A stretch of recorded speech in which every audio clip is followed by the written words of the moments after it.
भक्तमाल जी में एक कथा आती है, एक अंगद नाम के भक्त हुए महाप्रभु जगन्नाथ जी के। क्या नाम था? अंगद। उनके मन में बिल्कुल भक्ति नहीं थी ठाकुर जी के लिए, पर जब उनका विवाह हुआ तो उनकी पत्नी ने कहा कि मैं ठाकुर जी की परम भक्ता हूं, मैं इसी शर्त पे ब्याह करूंगी कि ना तो मुझे कथा में जाने से रोकोगे, ना मुझे सत्संग से रोकोगे, ना मुझे कभी तीर्थ जाने से रोकोगे, एकादशी व्रत करूंगी, ठाकुर जी की सेवा करूंगी, ये सब मंजूर हो तो मैं ब्याह करूंगी। तो अंगद जी ने कहा मुझे सारी शर्तें स्वीकार हैं, लेकिन एक शर्त मेरी भी है। बोले क्या? तुम जो भी करोगे मुझसे जिद नहीं करोगे कि मैं कथा में चलूं, सत्संग में चलूं, तीर्थ जाऊं, मंदिर बैठूं, एकादशी करूं, मैं कुछ नहीं करूंगा। दोनों की रजामंदी हो गई। लेकिन अंगद जी का एक स्वभाव था कि वो अपनी पत्नी से इतना प्रेम करते थे, उनके रूप से, उनके स्वभाव से, उनके क्रियाओं से इतना प्रेम करते थे, वो अगर कुछ कहते तो मान लेते थे, बस कथाएं आदि नहीं सुनते थे। एक बार उनकी पत्नी ने सोचा आज एकादशी का दिन है, मेरा जन्मदिन भी आ गया है संभवतः एकादशी को, आज अपने गुरुजनों को घर बुला के मधुर कथा कराती हूं। तो घर पे जैसी कथा कराई तो संत जन बैठ करके कथा कीर्तन कर रहे थे। इतने में ही अंगद जी आ गए। अंगद जी ने जैसी देखा कि संत महात्मा वैष्णव जन खूब सारे इकट्ठे घर में हो गए और उछल उछल के नाच रहे हैं, कीर्तन कर रहे हैं, अंगद जी को क्रोध आ गया और जाकर के उन्होंने पूरा माहौल बिगाड़ा। संत जनों को कहा निकलो यहां से, तुम्हारी धर्मशाला है, ये घर है मेरा, कोई कथा नहीं होगी, कुछ नहीं होगा, सब लोग अपने अपने घर जाओ। आज उनकी पत्नी ने कहा कि आप भक्ति नहीं करते, कथा नहीं सुनते, मंदिर नहीं जाते, मैंने फिर भी आपसे विवाह किया, लेकिन मैंने पहले ही कहा था कि मेरी क्रियाओं में हस्तक्षेप नहीं करना। अंगद जी बोले मैंने हस्तक्षेप नहीं किया, बाहर चाहे जितना सुनो, घर में कोई नहीं आएगा, मेरा घर है ये। बोले घर में नहीं आएगा, आपको पता चला कि आपके घर में कथा हो रही है तो कथा के बाद मुझे बोल देते कि कल से कथा घर में मत करवाना। ये बीच में इतना माहौल खराब करके और संतों का अपमान करने की क्या आवश्यकता थी? अंगद जी बोले अब तो हो गया, मुझे क्रोध आया। बोले आपसे तो हो गया, लेकिन एक वैष्णव अपराध आपने किया है। अब मैं व्रत लेती हूं आज कि प्राण त्याग दूंगी, लेकिन अपना मुख आपको नहीं दिखाऊंगी, आपका त्याग नहीं करूंगी, आपके यहां रहूंगी, भोजन बनाऊंगी, आप जैसे कहेंगे वैसे रहूंगी, लेकिन अपना मुख नहीं दिखाऊंगी आपको और ना आपका मुख देखूंगी। अंगद जी महाराज तो बड़े उदास हो गए। पत्नी कोई तो देखते थे, वो उसी में ही तो सुख मिलता था उनको। 6 महीने हो गए पत्नी ने मुख नहीं दिखाया। एक दिन अंगद जी बाहर निकले, बड़े उदास हताश जा रहे थे, तो कहीं कथा हो रही थी, ऐसी पंडाल लगा था, लोग बाग बैठ के सुन रहे थे। अंगद जी ने सोचा इस कथा ने ही मेरा घर बर्बाद कर दिया, सुन के तो आऊं, ऐसा होता क्या है कथा में, मेरी पत्नी कथा के आगे, सत्संग के आगे मुझे छोड़ रही है, कथा नहीं छोड़ती, सुनूं तो सही है क्या। आके सबसे पीछे अंगद जी बैठ गए और जैसे ही अंगद जी बैठे हैं, जय हो महाराज,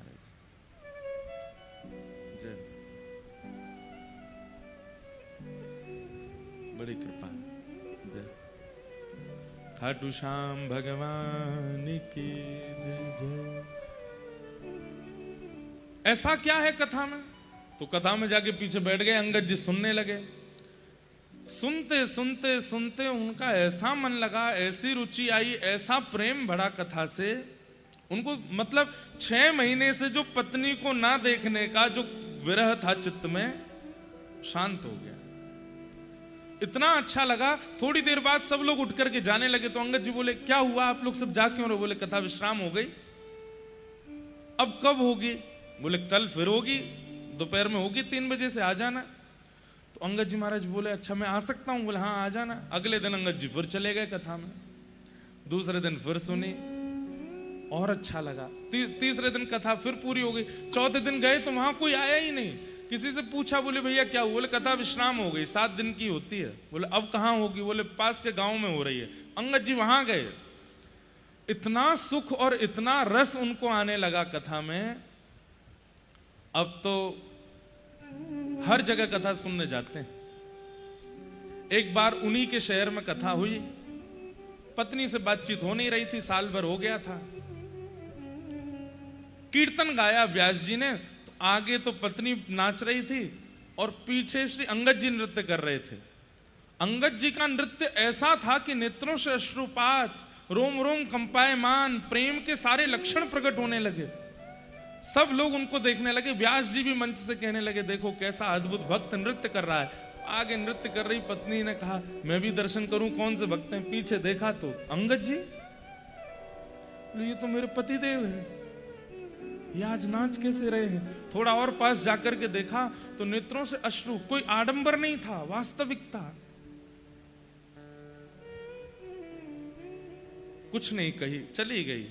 घर पर आज घूंघट नहीं कर रखा था। अंगद जी जैसे ही आए तो अंदर आकर के देखा और पत्नी से बोले, देवी तुम घूंघट नहीं कर पाई हो, मुख ढक लो अपना, मैं आ गया हूं घर पे। पत्नी ने कहा, अब घूंघट नहीं करना है। क्यों? अब क्यों नहीं? बोले, अब आप वैष्णव हो गए हो, अब आप भक्त हो गए हो, अब मेरे को ये नियम धारण नहीं करना है। अंगद जी बोले, देवी बुरा नहीं मानना। क्या? 6 महीना पहले तुम्हारा रूप देखने में बहुत आनंद आता था, पर अब जब से कथा आई है ना जीवन में, अब तुम नहीं, अब तो मुझे ठाकुर जी को देखने का मन है, अब तो प्रियालाल जी को देखना। चरित्र बहुत अच्छा है। फिर उन्हीं अंगद जी महाराज ने एक बार कहीं से मणि ली और उनके मन में था, मैं पहली बार जगन्नाथपुरी दर्शन करने जाऊंगा, ये मणि महाप्रभु जगन्नाथ जी को अर्पित करूंगा।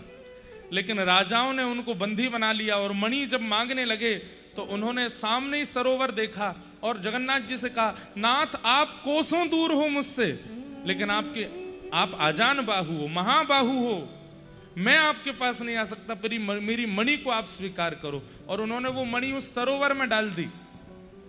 राजा ने पूरा सरोवर खलवा दिया, लेकिन मणि नहीं मिली।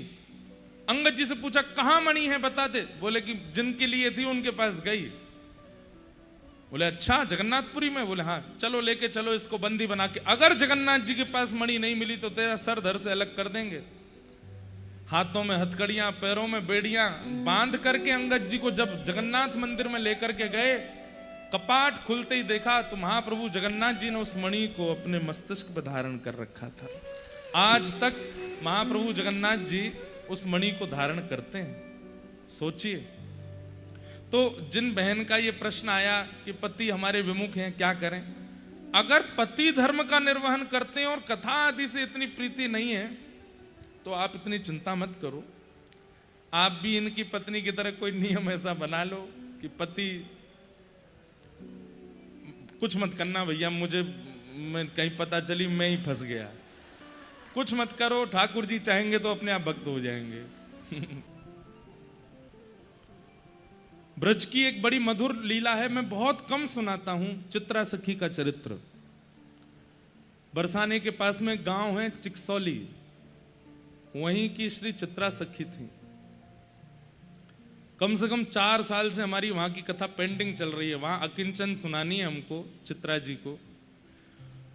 चित्रा सखी जी के चरित्र में एक भाव आता है, लाल जी रोते रोते गए यशोदा मैया के पास। मैया बोली, लाला का भयो, काई को रो रो है? मैया देख मेरो हाथ कैसो सूज गयो पूरो। मैया बोली, अरे लाला तेरो हाथ किस सूज गो?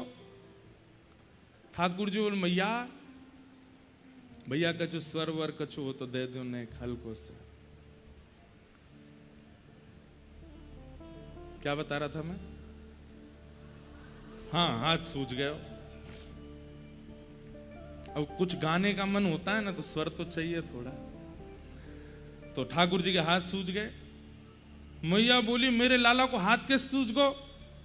ठाकुर जी बोले, मैया मेरो एक नयो सखा बनो है, तो वो मोते इतनो स्नेह करे, मैं जब बातें मिरूं तो मेरे गले ही लगो रेगो, और जैसे ही मैं वापस नंद भवन को आने लगूं तो मेरा हाथ पकड़ ले और मोते के, लाला मुझ दूर मत जा, मैं तेरे बगैर कैसे रहूंगो, मैं तेरे बिना रहना पाऊंगो। मैया बड़ी मुश्किल से बातें हाथ छुड़ा के आया हूं, मेरे कंगन करूला सब खींच ले, बात मेरा हाथ सूझ गो। मैया बोली, लाला सुन, कल ते तेरो बाहर जानो बंद, जो भी खेलना यहीं घर में खेल ले, कहीं नहीं जाएगो। ठाकुर जी बोले ना बाहर तो जाऊंगो, मेरो मन ना लगे, मेरे और भी सखाएं उनते मिलवे जाऊंगो, खेलवे जाऊंगो। मैया बोली भारऊ जावेगो और बा सखाते तो डरो लग रहा है। कई बार अति प्रेम भी भय प्रकट कर देता है। क्या समझे? अतिशय प्रेम भी भय प्रकट कर देता है। ठाकुर जी डर भी रहे हैं और बाहर जानो भी है।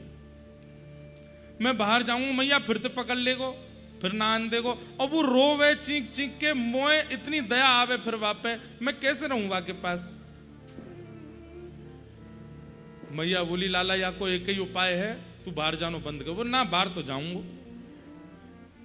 मैया बोली तो फिर और दूसरा उपाय बता। बोले मैंने कहीं सुनी है कि अगर चित्र बनाए के बाद चित्र को देखो जाए ना, तो फिर जाते हम प्रेम करें, वो भले ही सामने ना हुआ कि चित्र देख देख के ही सुख मिले। मैया तू मेरो एक चित्र बनवाए दे, वह चित्र को मैं सखा को दियाऊंगा, 24 घंटा वही को पकड़े रहेगो, कम से कम मेरो हाथ छोड़ेगो। मैया बोली लाला अब तेरो चित्र कौन ते बनवाऊं? मैया कोई तो बनवा, तू मेरो चित्र बनवाए दे, मेरो खेलना ना छूटेगा और मेरो सखाऊ खुश रह जाएगो। मैया बोली ठीक है लाला, मैं देखूं कोई है चित्र बनाए वारी। तो कोई सखी आई, वहां से मैया बोली मेरे लाला को चित्र बनवाना है। अरे मैया तुम्हारे लाला को चित्र कौन बनाएगा? बोले क्यों? बोले हर दिना तुम्हारो लाला बदल जाए, आज जितनो सुंदर है कल वातने एक और सुंदर रह जाए। अरे दिन की तो छोड़ो मैया, सुबह जैसो है शाम तक वैसो ना रहे, शाम को और सुंदर रह जाए, शाम को जैसो सवेरे तक और सुंदर रह जाए। हर क्षण तुम्हारे लाला की सुंदरता बढ़े। कौन चित्रकार बनाएगो? कोई चित्रकार बनावे बैठेगो भी, तुम्हारो लाला तो वो इतनी देर में ही बदल जाएगो। अब तू कहीं ते भी ला मेरे लाला को चित्र बनवा। बोले मैया एक चित्रकारिन है हमारे ब्रज में। बोले कौन? बोले वहां को नाम है चित्रा, और यहीं पास में गांव में रहे, और मैया वो बाल ब्रह्मचारिणी है, वाने ब्याह ना कियो, लेकिन वाने नियम ले रखो है, कहा कि वो अपने संपूर्ण जीवन में स्पर्श तो बहुत दूर की बात, नेत्रन से कोई पुरुष को देखेगी भी नहीं। लेकिन मैया वाकु सरस्वती जी ने वरदान दियो, एक बार देखते ही यथावत चित्र बना दे, वही है जो आपके लाला को चित्र बना सके, और कोई सामान्य चित्रकार नहीं है। ठाकुर जी को जिस पे कृपा करनी होती है खुद ही ढूंढवा के बुला लेते हैं उसको, माध्यम चाहे जो कोई बने। और ठाकुर जी को चित्रा जी पे कृपा करनी।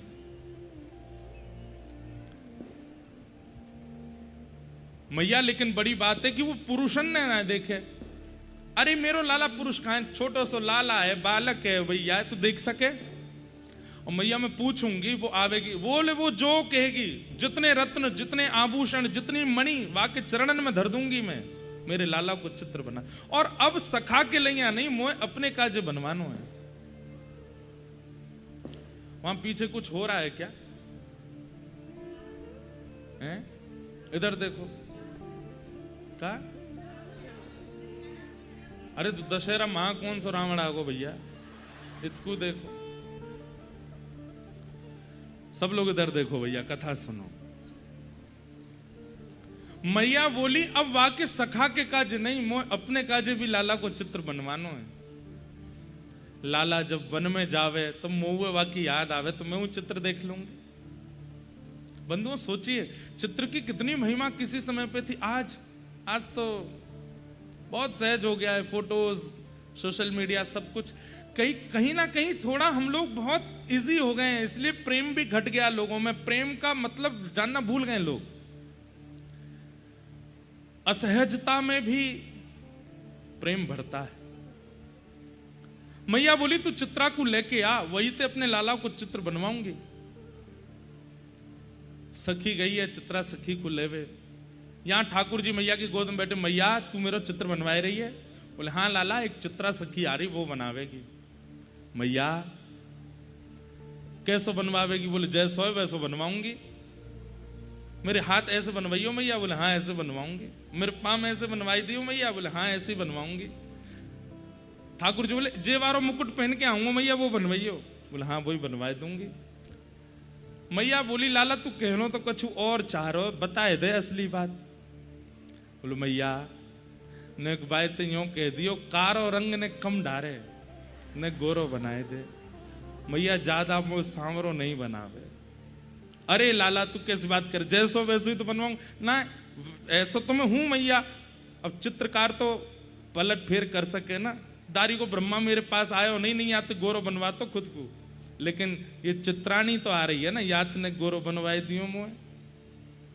आपको ब्रजभाषा समझ आ रही है ना, ठाकुर जी की भाषा है, सीख लो, बड़ा आनंद है हमें। चित्रा सखी के पास सखी गई और जाकर करके बोली चित्रा जी प्रणाम। चित्रा सखी बोले अरे आओ आओ, कैसे आई? बोले एक काम है आपसे। बोले कहा काम है? बोले हमारे ब्रज के राजा नंद बाबा, उनकी गृहिणी यशोदा मैया ने आपको बुलायो है। बोले मोते का काम है उन्हें? बोले उनको नेक्स्ट सो लाला है, वा को चित्र बनानो है। चित्रा सखी बोली आप भूल गई हैं, मैं पुरुष को नहीं देखूं, और ये मैंने वचन लियो है, मैंने ऐसे ब्रह्मचर्य को पालन कियो तभी साक्षात शारदा सरस्वती प्रकट हुई और उनने मोह को आशीर्वाद प्रदान कियो। देखिए कला यदि आपके अंदर है और उस कला का आप अति प्रदर्शन नहीं करते हैं तो भी ठाकुर जी आपको कहीं ना कहीं से ढूंढ लेते हैं, चुन लेते हैं। बंधुओं कई बार कलाकार जो होते हैं ना, चाहे वो चित्र बनाने के हों, गाने के हों, रूप के हों, किसी भी रूप के कलाकार हों, भोजन बनाने वाली भी कलाकार हैं, अच्छा अच्छा भोजन बनाते हैं, लेकिन वो कभी भी अपनी कला का ना तो अभिमान करते हैं, ना प्रदर्शन करते हैं, ना मनोरंजन करते हैं। तो ठाकुर जी के मन में आती है कि ये हमारी निकुंज में सेवा कर सके या को बुलाए लो। तो अगर किसी के पास कला है, हो सके तो उसको गुप्त कर दो और उस कला को जीवित रखो, लेकिन ठाकुर जी के लिए, और किसी को पता मत चलने दो।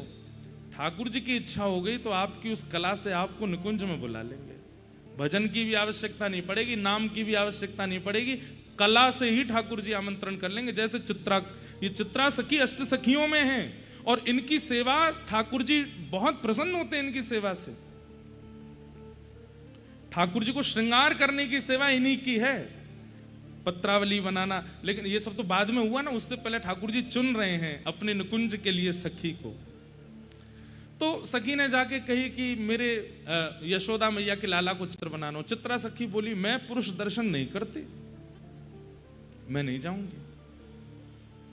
अरे चित्रा आज मेरे मन में एक बात आ रही है। बोले कहा तेरी जगह मैं होती और एक टक श्याम सुंदर देखवे को मोह मिलते ना, मैं एक बार को सरस्वती की विद्या को त्याग कर देती, अपने ब्रह्मचर्य को त्याग कर देती, लेकिन वह श्याम सुंदर को देखवे को अवसर ऐसो मिलतो जैसे तोय मिल रहा है, मैं नहीं छोड़ती। तेने अभी रूप देखो नहीं है, कैसो रूप, कैसो लावण्य, कैसे मुख कमल, कैसे नेत्र, कैसे केश, कैसी भुजा, कैसी चाल। अरे सामान्य पुरुष नहीं है। हृदय की जितनी पीड़ाएं हैं सब शांत हो जाती हैं, समाप्त हो जाती हैं। हृदय में मयूर नृत्य करने लगते हैं जब श्याम सुंदर सामने आते हैं। उनकी रूप माधुरी का क्या वर्णन करूं मैं।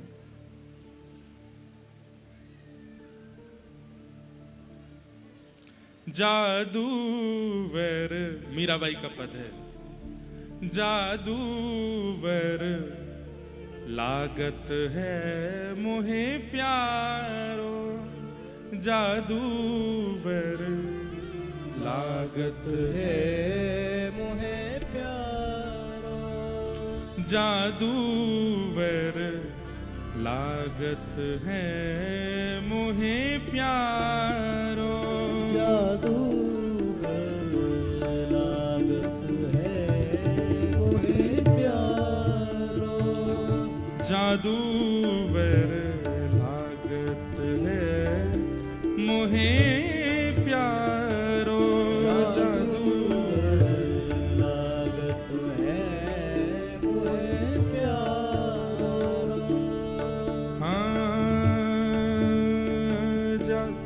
गाऊं पद कहाँ है। लागत है मोहे प्यारो जादूगर,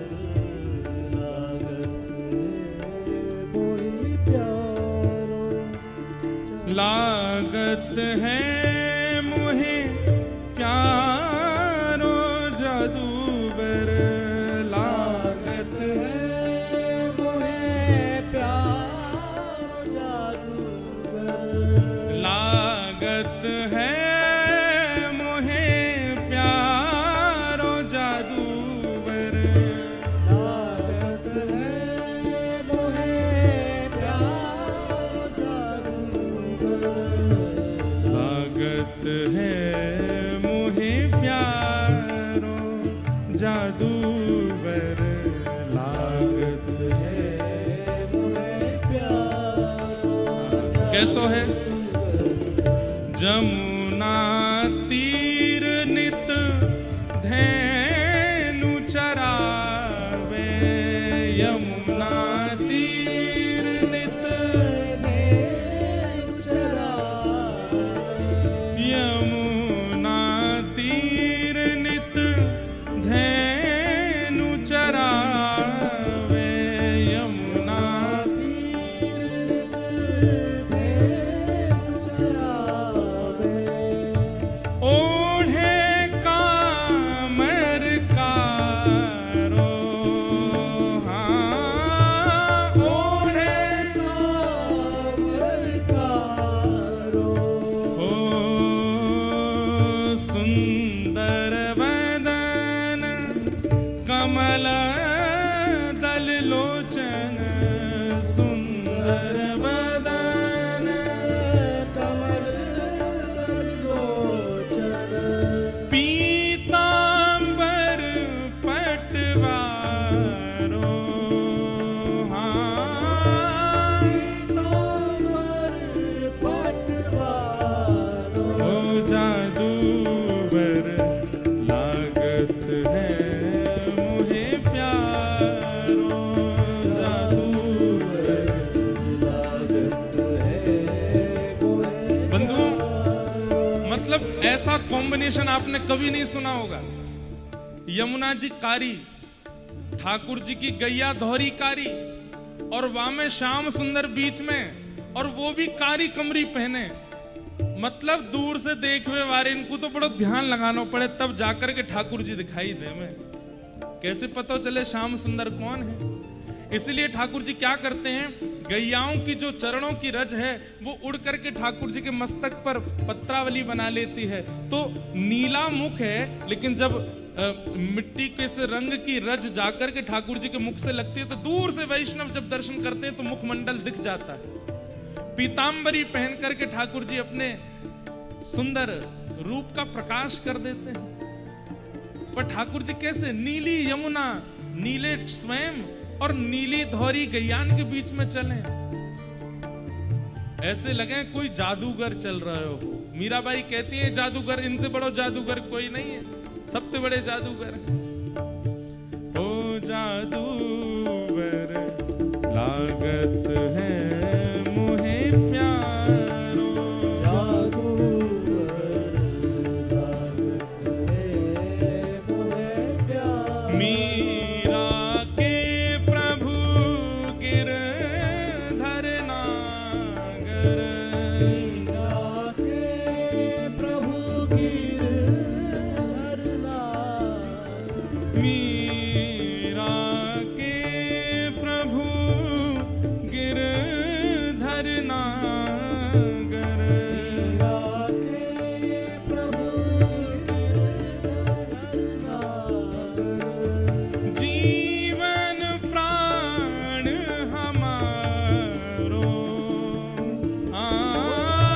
जीवन प्राण हमारो, ओ जादूगर लागत है मोहे प्यारो, जादूगर लागत है मोहे प्यारो, ओ जादूगर लागत है मोहे प्यारो, जादूगर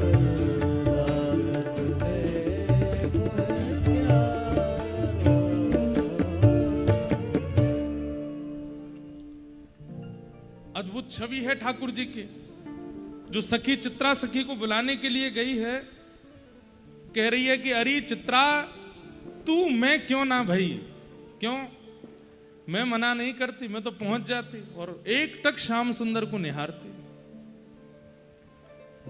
ऐसा कहा है उनके रूप में। अरे भूख चली जाए, प्यास मिट जाए, नींद उड़ जाए, कहां तक कहें, धरेगी पग कहूं जामेंगे कहीं।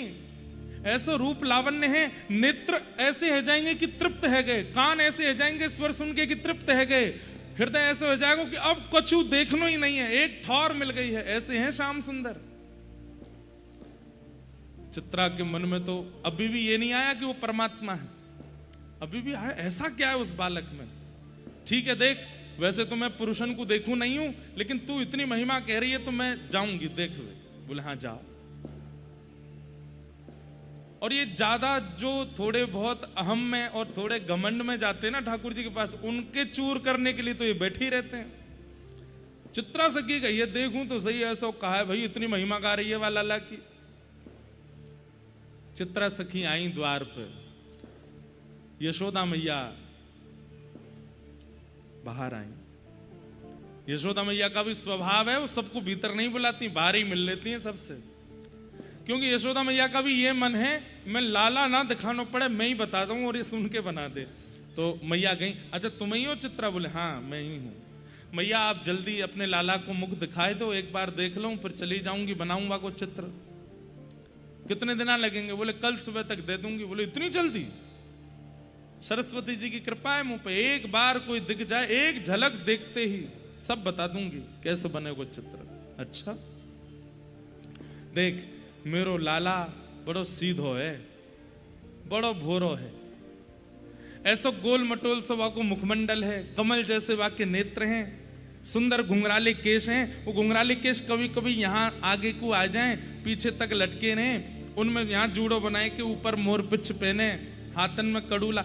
चित्रा सखी बोली आप मुझे बता क्यों रही हो, दिखा दीजिए, दिखाना पड़ेगा। बोले हाँ अभी सो रो है, अभी ना दिखा रही, तू सुन ले, सुन के बनाए दे। मैया ऐसे कैसे होगा, बिना देखे कैसे? बोले अच्छा जब तक उठे ना तब तक सुन तो ले, कैसे हो? बोले हाँ बताओ। बड़ो भोरो है, सीधो है, बिल्कुल ऐसा रे, बिल्कुल कोई माटी को मथो ना सो। पीतांबरी पहने, दो दतुइयां हैं, ऐसे घुंघराले केश हैं, सिर पे अपनी मोर पिछ पहने। तो मैया बैठी है यहाँ पे, सामने चित्रा सखी बैठी है, और मैया जहां बैठी है वहीं ऊपर एक खिड़की है, वह खिड़की में पर्दा लगो भयो, ठाकुर जी वहीं खड़े खड़े सुन रहे, मैया क्या बता रही है। मैया ने जैसे कि बड़ो सीधो, पीतांबरी पहने, मोर पिछ पहने, सोई ठाकुर जी ने अपने सबरे लत्ता उतारे, सब लत्ता उतार के, कपड़ा उतार कर, सोई खोल करके पर्दा ऐसे करे खड़े है गए। अब नीचे मैया कह रही है बड़ो सीधो है, पीरे वस्त्र पहने, ऐसो माटी को सो मत होना, और ऊपर चित्रा सखी देख रही है, हाज हरी देखे नंगम नंगा बिल्कुल नंगम नंगा ऐसे मटक रहे हैं ऊपर। चित्रा बोली अच्छा सीधो है तुम्हारो लाला? हम बड़ो सीधो है। बोले मुझे तो लगनारो ने को कहाँ है? इतने में ठाकुर जी पर्दा कर लें और तुरंत पीतांबरी पहन करके बिल्कुल ऐसे हाथ थोड़ी पर धर के फिर पर्दा, हाँ मैया बुलाए रही, देखो बैठो तो है कैसे सीधो, ए चल पर्दा बंद कर ले, बाहर मत आवे। हाँ तो बड़ो सीधो मेरो लाला, नेक तो देखे ही लियो। पीली पोशाक ही पहने, लाल नीली गुलाबी आए पसंद ना आए, इतने में ठाकुर जी लाल पोशाक पहने आए और तुरंत पर्दा खोल करके फिर मटकन लगे आगे। चित्रा सखी बोली मैया तुम्हारा लाला लाल ना पहने? ना पहन खड़ो तो है। जैसे मैया देखें सोई पर्दा कर ले, फिर उतार के फिर पीरी पहने आए। हाँ मैया तेने बुलाई, पीरी तो है। अब वो इतनी द्रुत गति से अपना रूप बदल रहे हैं और ऐसी ऐसी लीला कर रहे हैं, चित्रा सखी को तब को अनुभव नहीं हुआ। फिर ठाकुर जी ऊपर से बोलने लगे मैया जाते यो कह दियो मुख गोरो बनाए दे, देख मेरो जैसो रंग है, यहां में नेक गोरो रंग और डायर दियो, नेक यहां में चूनो मिलाए करके बनाइयो, नेक में गोरो सा लगूं। चित्रा सखी को तब तो अनुभव नहीं हुआ, लेकिन जैसे ही लौट करके वापस जाने लगी है, ठाकुर जी ने अलग अलग रूप बना करके उसके सामने आकर के जो छाप उसके नेत्रों में छोड़ दी है। चलते चलते जाना था बरसाने की ओर, पहुंच गई जमुना जी की ओर, और फिर वहां जाकर के बोले मैं रास्ता कैसे भूल गई, ये मार्ग तो नहीं था मेरी कुटिया का। फिर पीछे की तरफ जाती है, लेकिन वही छवि, वही स्वरूप, वही स्वर कानों में गूंज रहा है, नेत्रों में घूम रहा है। और चित्रा सखी बस कभी देखती है कि पेड़ पर वही चंचल गोपाल दिखाई दे रहे हैं, कभी देखती है कि गैया चराते भये वही श्याम सुंदर दिखाई दे रहे हैं, कभी कोई तालाब पोखर आ जाता है तो उसमें वहीं बैठ जाती है, उसमें नहाते हुए ठाकुर जी दिख रहे हैं। सब जगह चित्रा को वही स्वरूप दिखने लगा।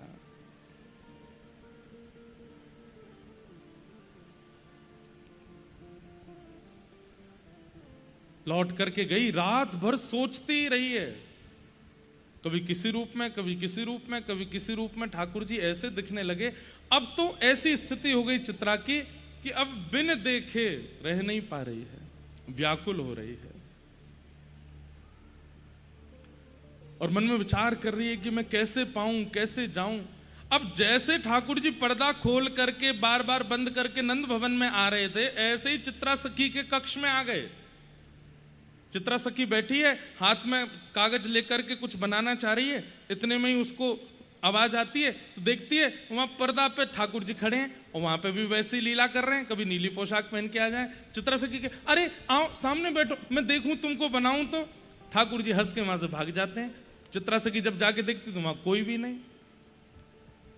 जब वहां जाकर के देखती है तो क्या देखते हैं कि जहां चित्रा बैठी थी वहां ठाकुर जी बैठ गए और अपने हाथ से लेकर के अपनों ही कछुआ पे घुमा रहे हैं। चित्रा अरे ऐसे खराब मत करो, मैं आऊं, लौट करके आवे तो वहां से अंतर ध्यान हो जाए।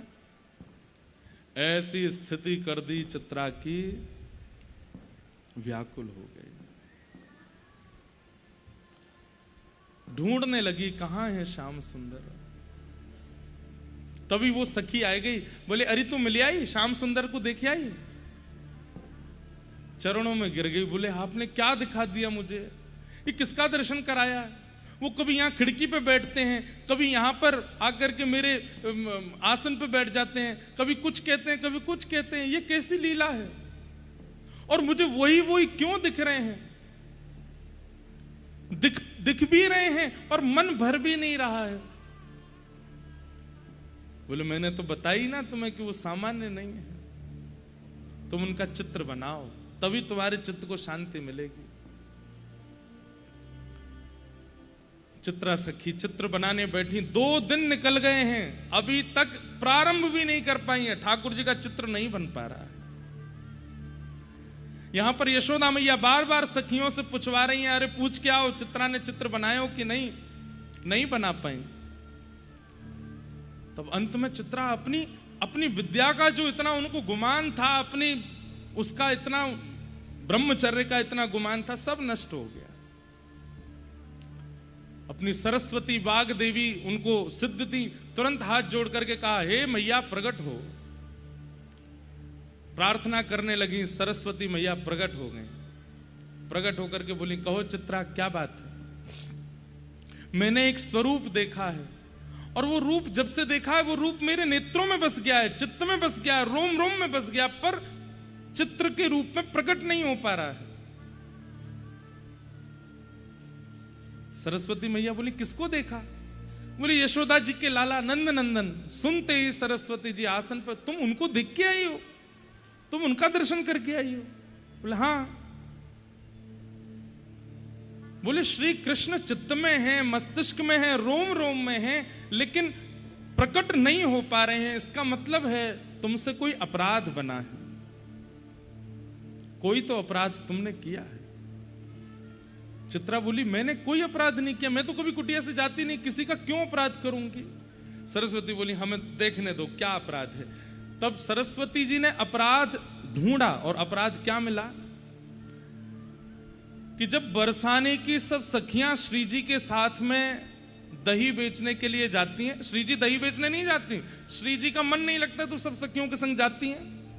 तो जब कभी भी वो सामने से निकलती हैं, चित्रा आकर्षित तो होती है उनकी ओर, लेकिन मन में सोचती पता नहीं कोई गोप की लाली है, सामान्य सी कन्या है, इस पे पता नहीं मेरा चित्त क्यों आकर्षित होता है। तुमने उन गोप लाली को, वृषभानु लली को सामान्य कन्या माना है, ये अपराध तुमसे हो गया है। तुम जिन श्री कृष्ण को देख करके आई हो, उनकी आह्लादनी शक्ति हैं वो किशोरी जी।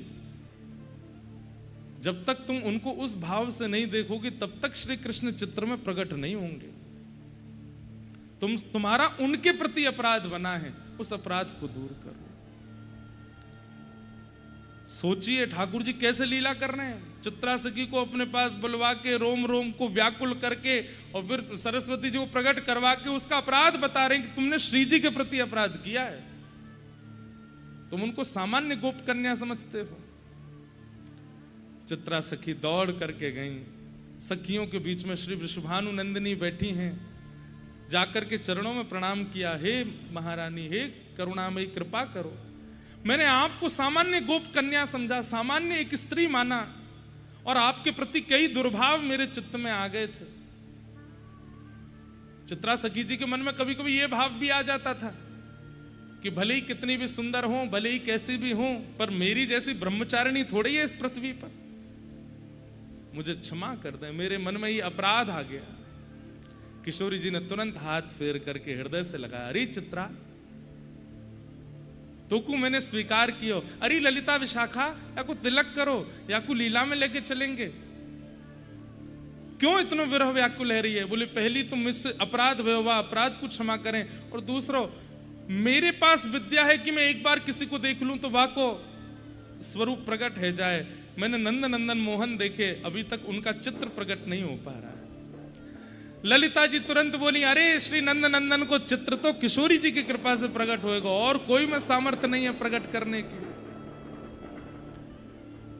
जैसे ही किशोरी जी ने हस्त कमल फेरो है, बोले अब जाओ। और जैसे ही चित्रा सखी गई हैं, जाकर के उठा करके ठाकुर जी को चित्र बना, इतना सुंदर चित्र बना, इतना सुंदर चित्र बना कि उसे कोई राधा भाव से देखे तो ऐसा लगे वो किशोरी जी हैं, और कोई कृष्ण भाव से देखे तो ऐसा लगे नंद नंदन श्याम सुंदर है। विश्व में सबसे पहला चित्र श्री कृष्ण का किसी ने बनाया तो वो श्री चित्रा सखी जी ने बनाया, किशोरी जी की कृपा से बनाया। और फिर स्थिति ऐसी हो गई, जहां देखती हैं वहीं नंद नंदन है।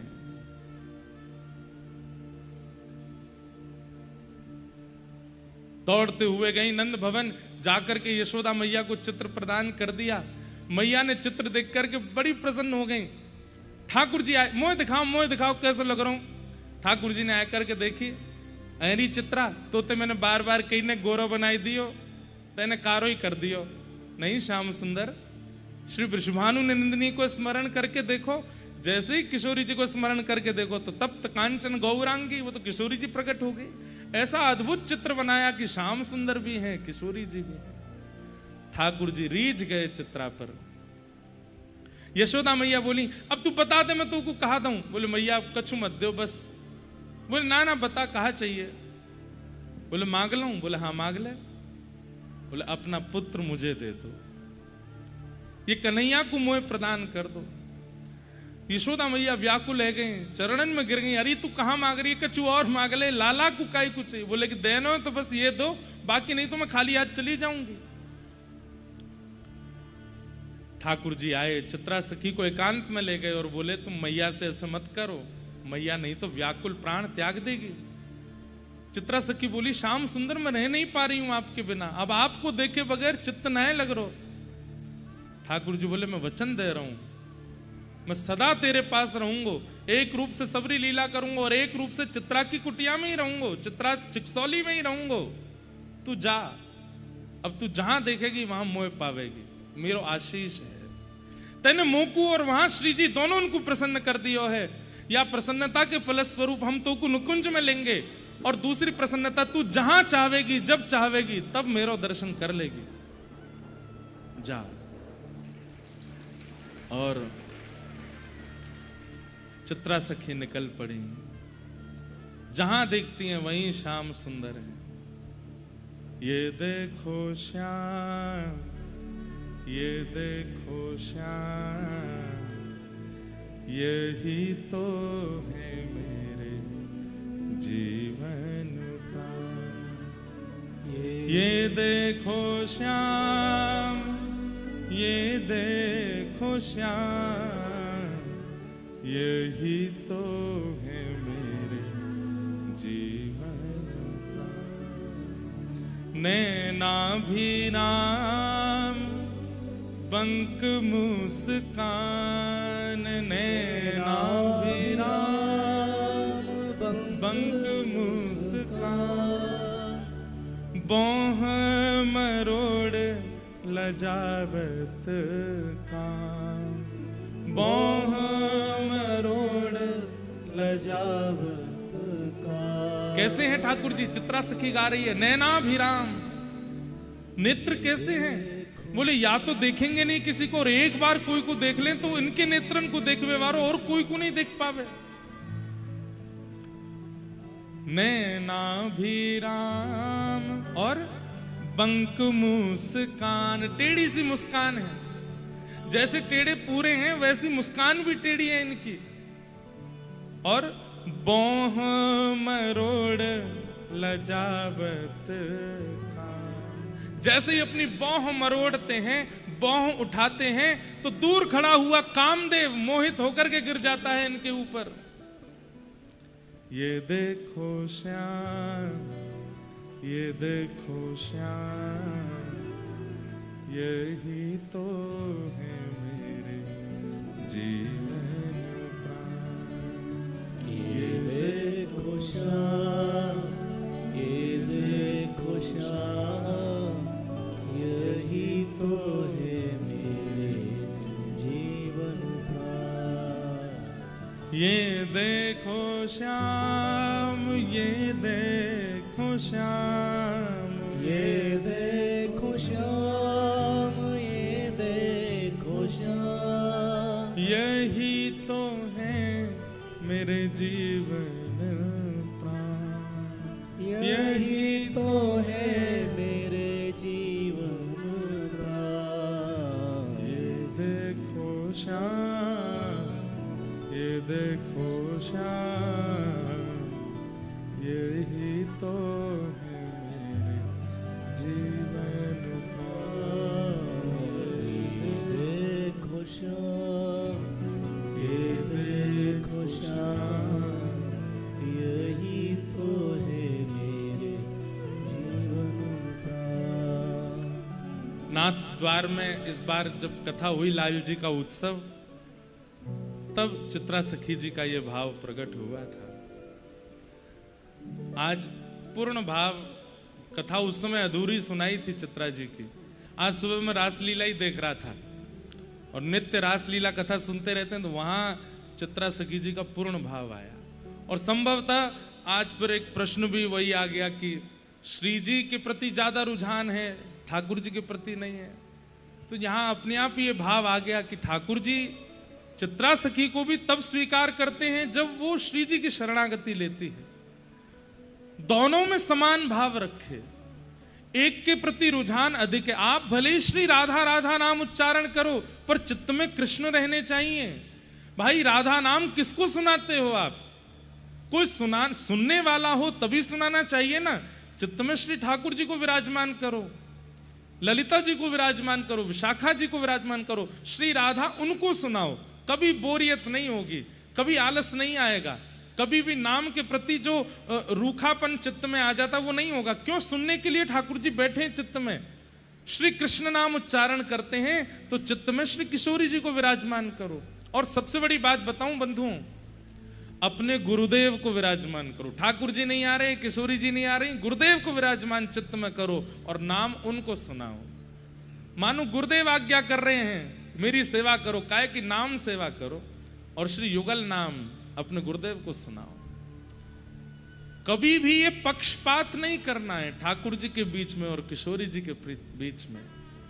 किशोरी जी की कृपा से ठाकुर जी प्राप्त होंगे और ठाकुर जी की कृपा से श्री जी प्राप्त होंगी। और मैं तो कथा में कहूं भैया, वृंदावन भजो, वृंदावन वृंदावन वृंदावन वृंदावन कहो। वृंदावन की कृपा से दोनों युगल प्राप्त हो जाएंगे।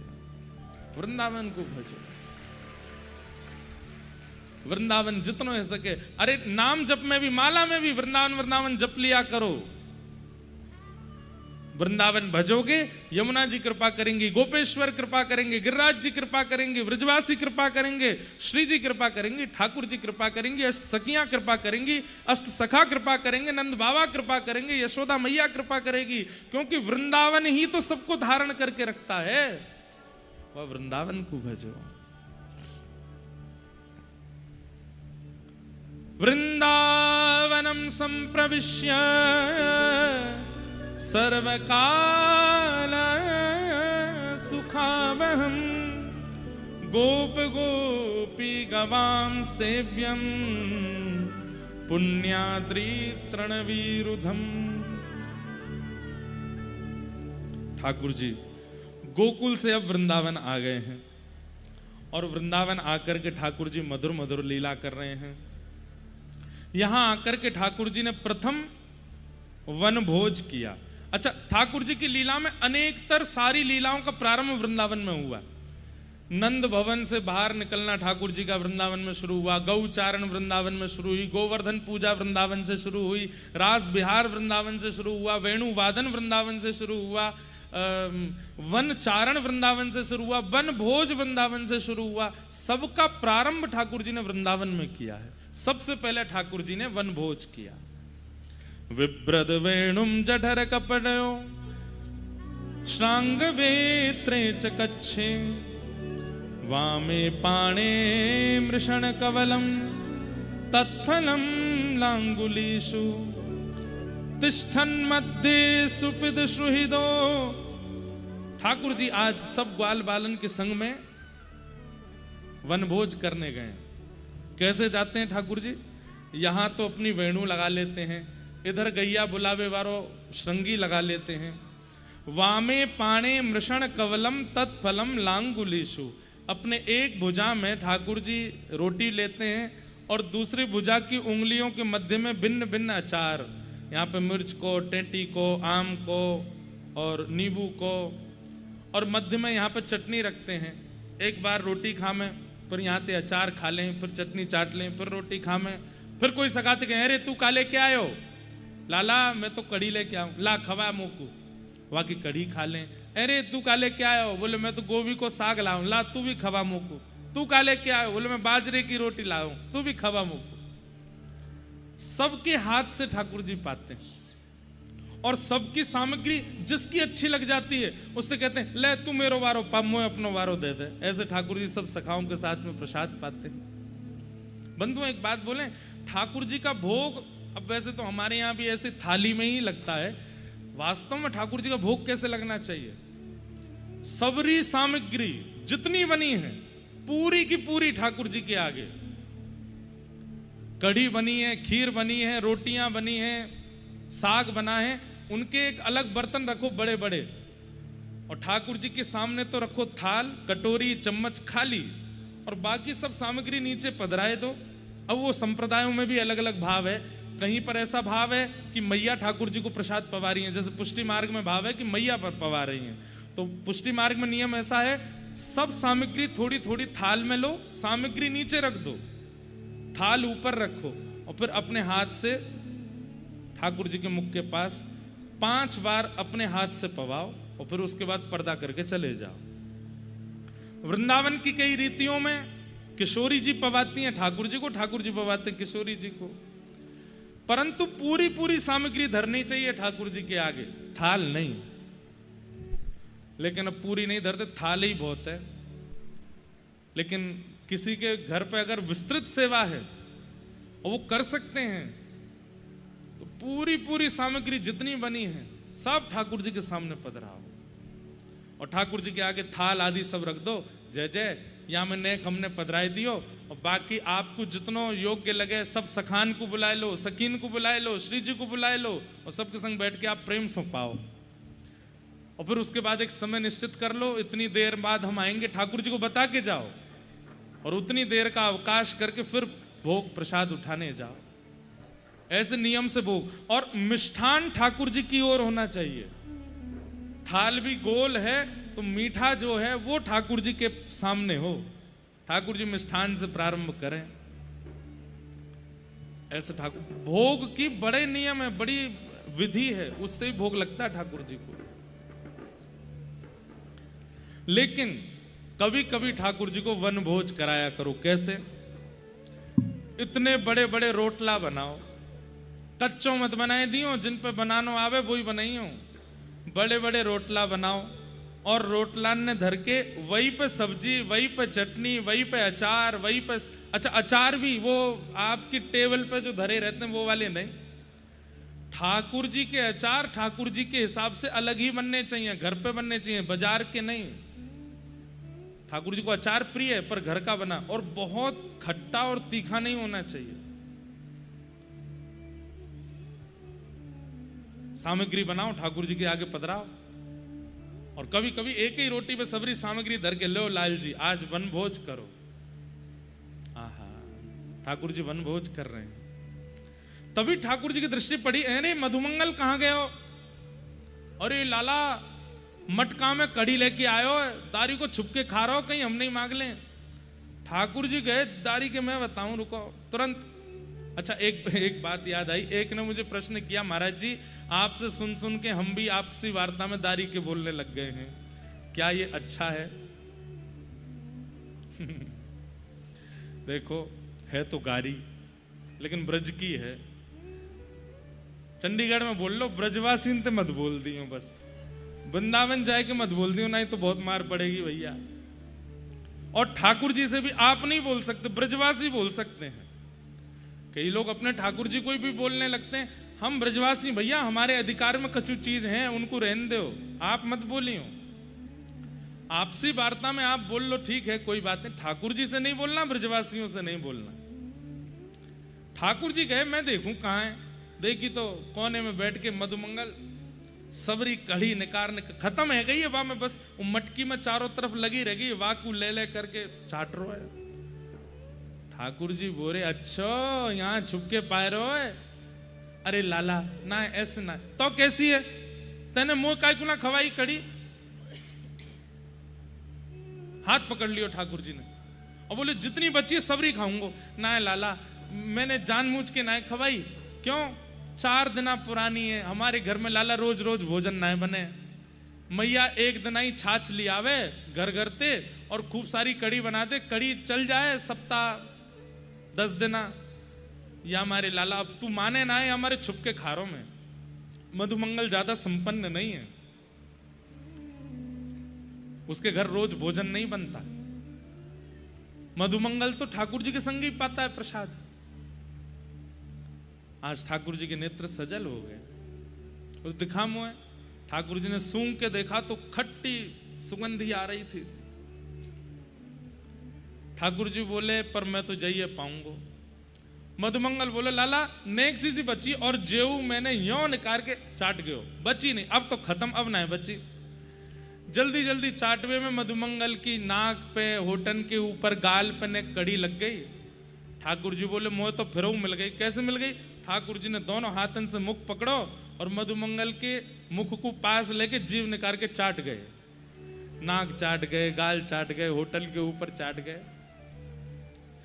मधुमंगल के नेत्र सजल हो गए, ठाकुर जी को अंक में भर लिया।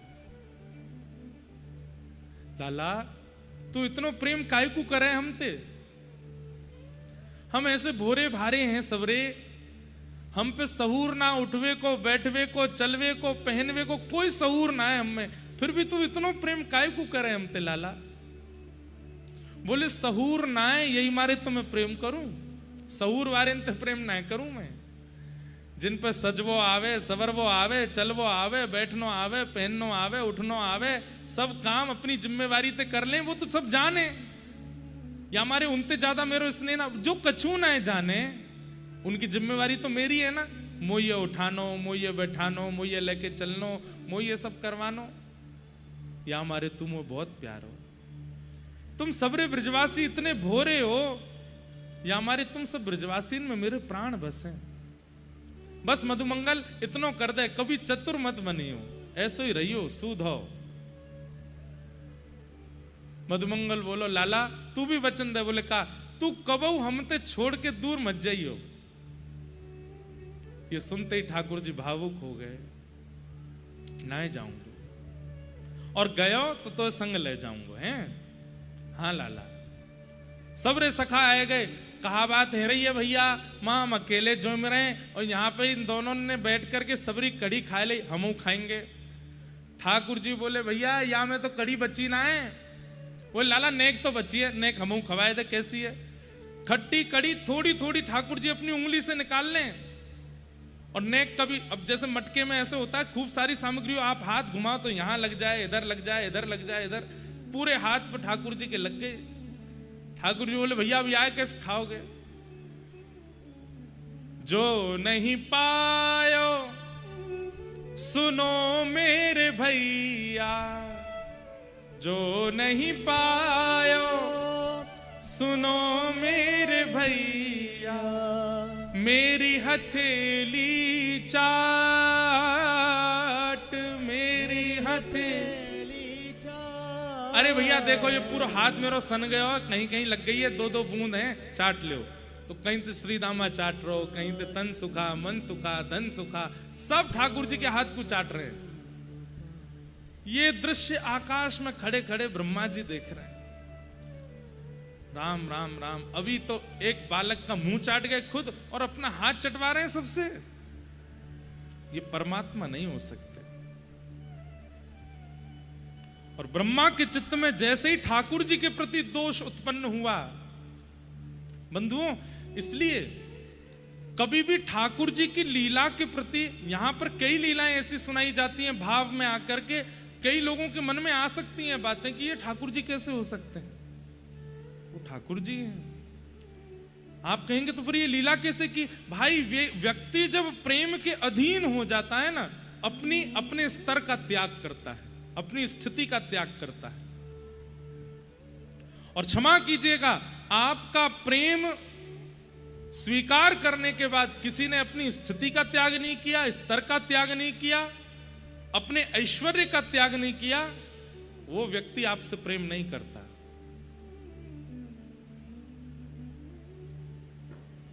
भले ही वो कितना भी श्रेष्ठ हो, लेकिन जब आपके सन्मुख आता है अपनी श्रेष्ठताएं भूल जाता। आप कितना भी डांट लो, सुना लो, कुछ भी कह लो, सुन लेता है, समझो प्रेमी है।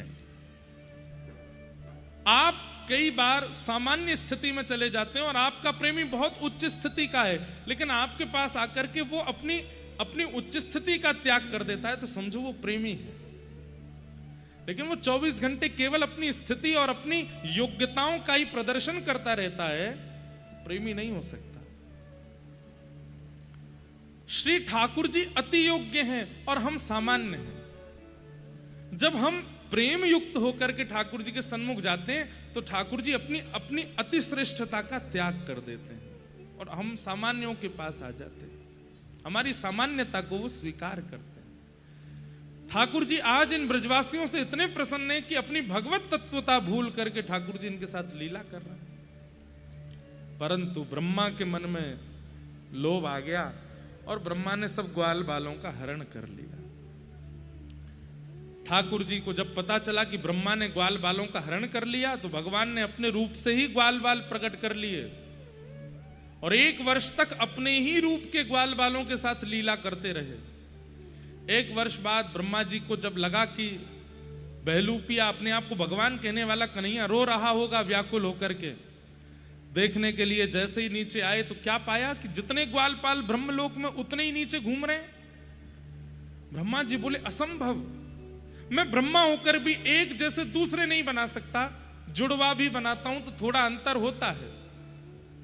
ये एक जैसे ग्वाल बाल, चाल, बोली, कपड़े सब एक जैसे कैसे हो गए?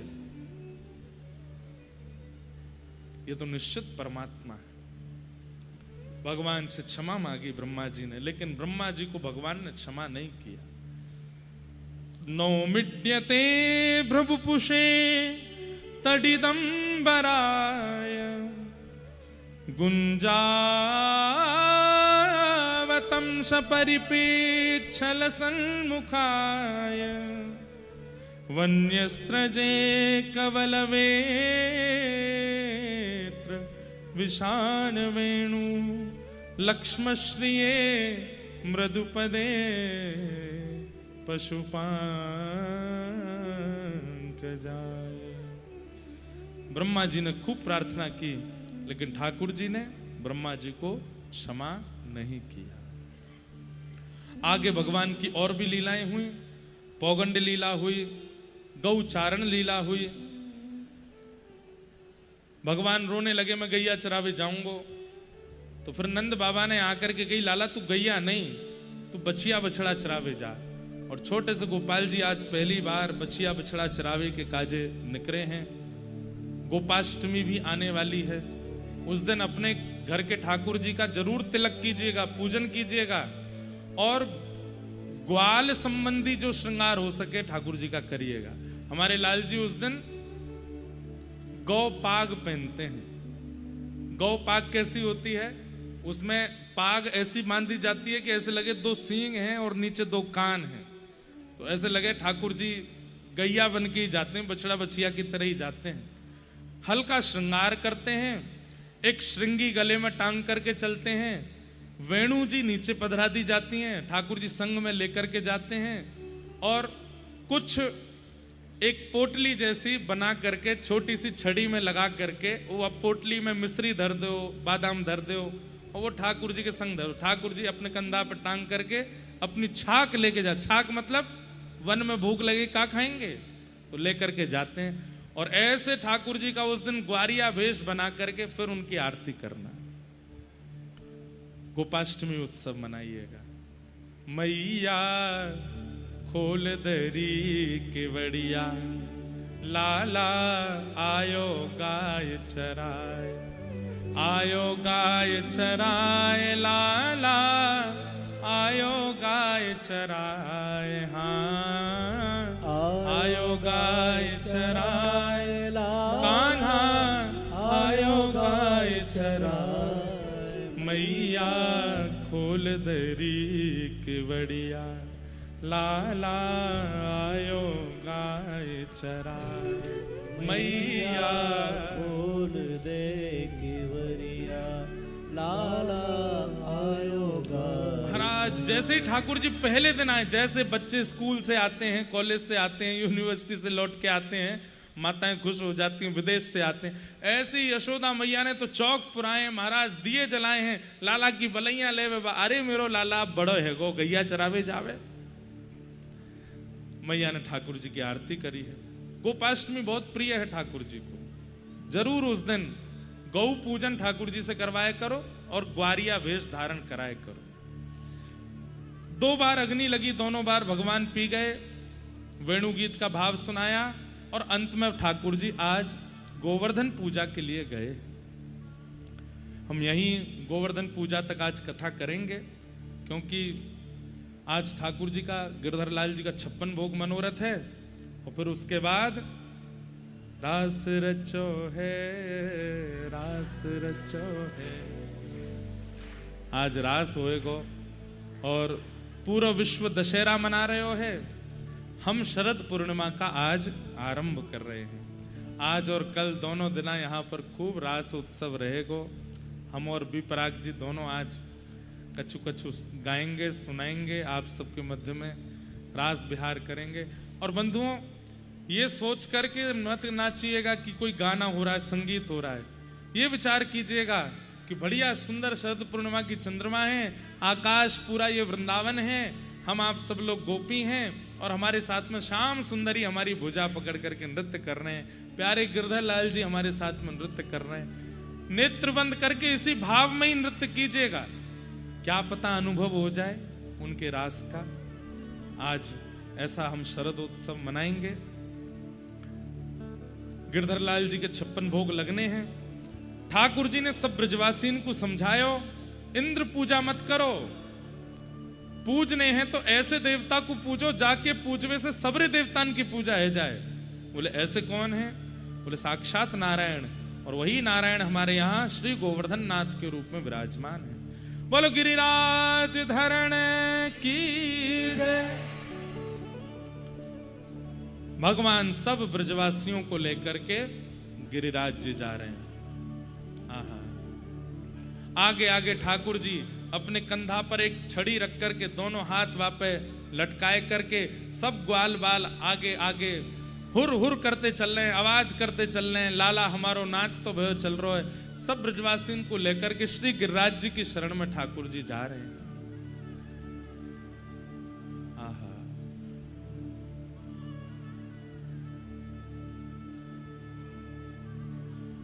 मधुर 56 भोग लेकर के सब ब्रजवासी गोवर्धन की ओर जा रहे हैं। मीराबाई का एक बहुत सुंदर भाव है। मीराबाई आज मीरा चरित्र तो हम कह ही नहीं पाए, पर कल विश्राम दिवस है, मीराबाई का विश्राम भी चरित्र में करेंगे। मीराबाई बहुत सुंदर भाव गा रही हैं। क्या? ध्रुव तारे प्रहलाद उबारे, जय श्री राम, जय जय श्री राधे। प्यारे गिरधर लाल की, गिरिराज धरण की।